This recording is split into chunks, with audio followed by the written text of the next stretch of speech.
সুজাল অঞ্চলে সব কিছু খেয়ে নিয়েছে, মারা ডেঙ্গা রেপ আত্মীয় সব কিছু করেছে। এরকম কোনো জিনিস বাকি নাই যে ও করেনি।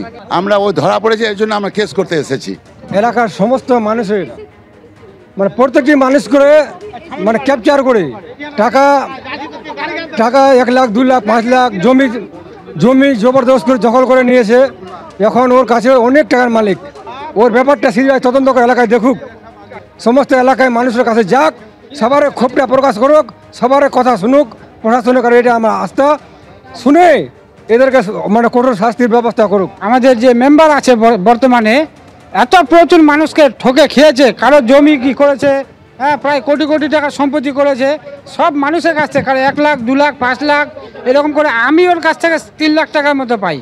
হ্যাঁ, তো এই দাবি করার জন্য সবাই আজকে এফআইআর করতে এসছে এখানে।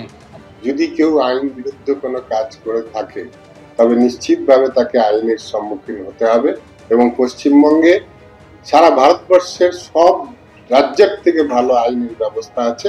আমরা তৃণমূল কর্মী হলেও তাকে আলাদাভাবে কোনো রকম প্রায়োরিটি দেই না। নিশ্চিতভাবে অনেকেই অনেক সময় সুযোগের সন্ধানে নানা রকম ভাবে অসৎ যেগুলো উদ্দেশ্যও করে, সেগুলোও পুলিশ দেখবে। কোনো মানুষকে না মিথ্যাভাবে ফাঁসানো যাবে না, তার বিরুদ্ধে সত্যি কোনো অভিযোগ থাকলে সেটা থেকে তিনি মুক্তি পাবেন। এটাই মমতা বন্দ্যোপাধ্যায়ের সরকার। পুলিশকে এটা নতুন যাচ্ছে, এটা কি নতুন ঘটনা? না, নতুন ঘটনা মোটেও নয়। গ্রেপ্তার কাদের করা হচ্ছে?